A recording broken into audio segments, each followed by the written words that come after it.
Hi, I'm Amanda Jane Woodall and welcome to my fashion school.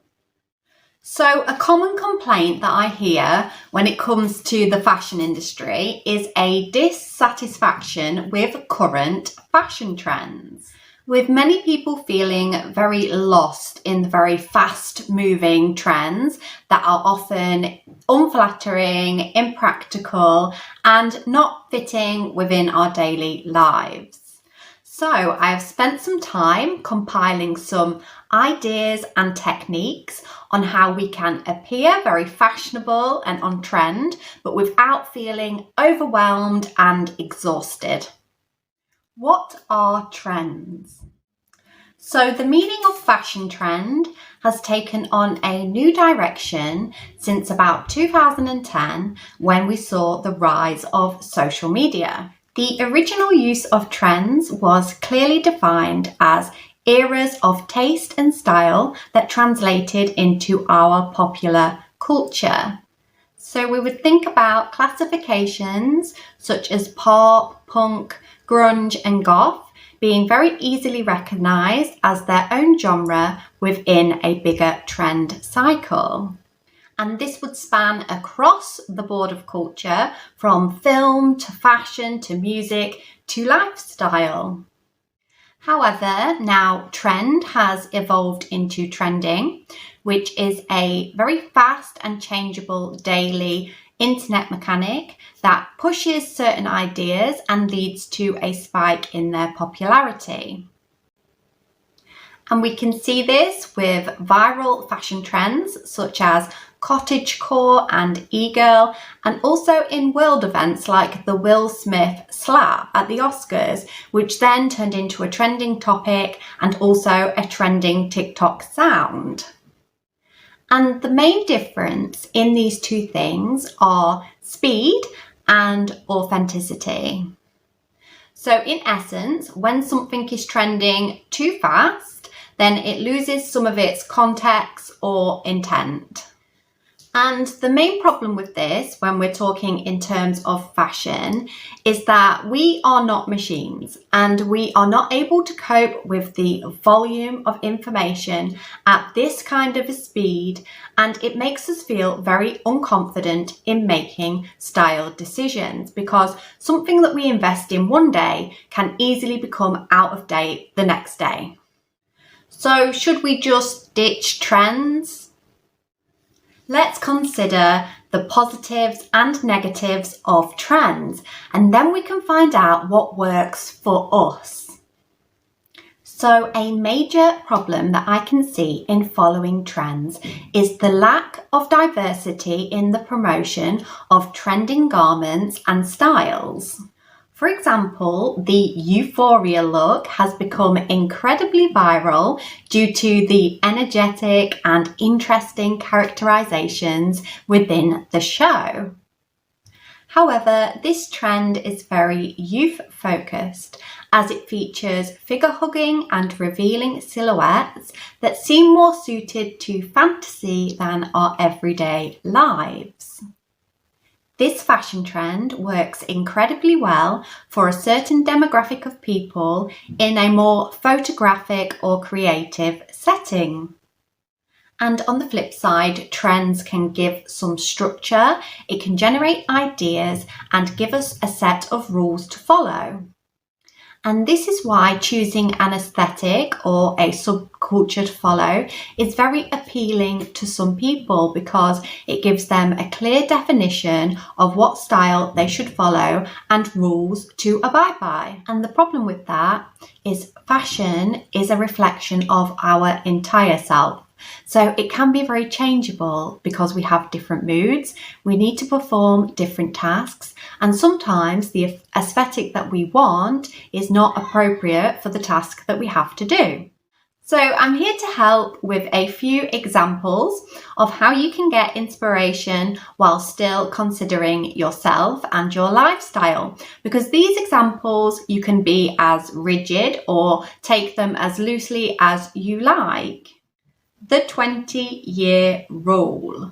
So the 20-year rule describes the trend cycle of the fashion industry. where we see a bit of a resurgence in the fashion trends that happened 20 years previously. Now, current fast fashion is trying to speed up this process. So what you'll find when you're shopping is a mismatch of different outfits, little cohesion, because these garments have not been designed to go together. They're just providing product after product with the only intention being to make money. So what you can do is you can completely ignore the promotion of fast fashion and instead do your own research into the 20-year rule. For example, it's now 2022, so I would be looking at 2002. And it's really fun because you can look into runway and films, fashion photography and music videos. And you can keep your research incredibly simple. You could look at the colour palette of the decade and then just implement this into items you already know you love to wear. For example, if you have a certain type of top or trouser, just add this colour to your wardrobe to give it a really new and fresh look. Or if you're a bit more daring, you can look at the cuts and silhouettes of the era and bring these into your daily style. For example, with a pair of jeans or a jacket that's already going to complement your existing wardrobe. Hollywood! So costume design is a very difficult part of fashion design, and that's because you have to think about characterization, the era of the film you are working on, and also the essence of the cinematography.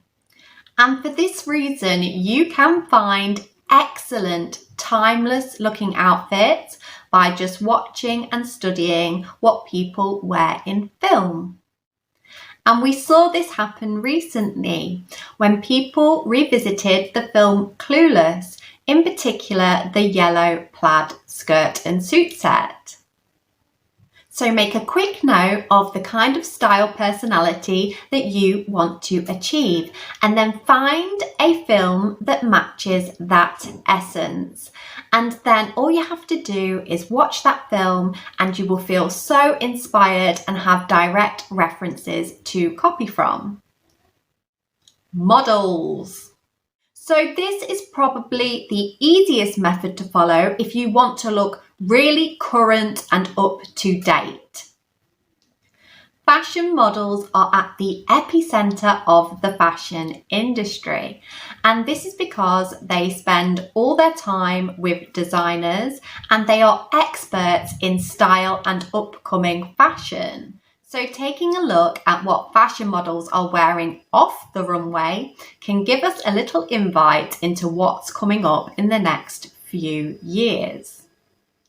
Now you have to be smart and consider that fashion model bodies are not considered as regular proportions.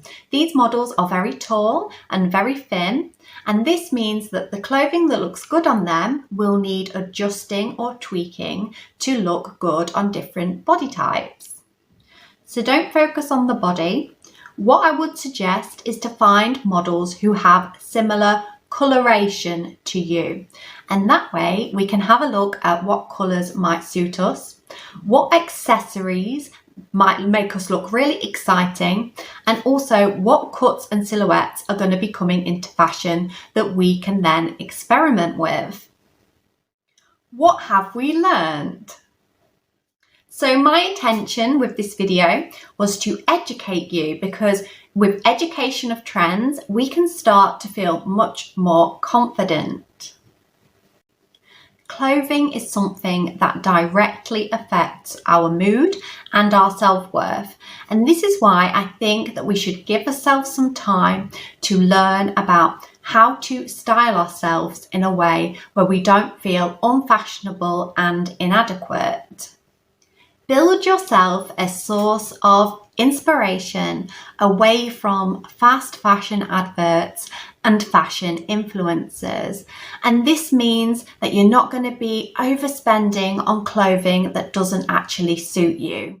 So we have come to the end of this video, but I will see you again in my follow-up video where we talk about another British style icon, but this time it's a fashion designer.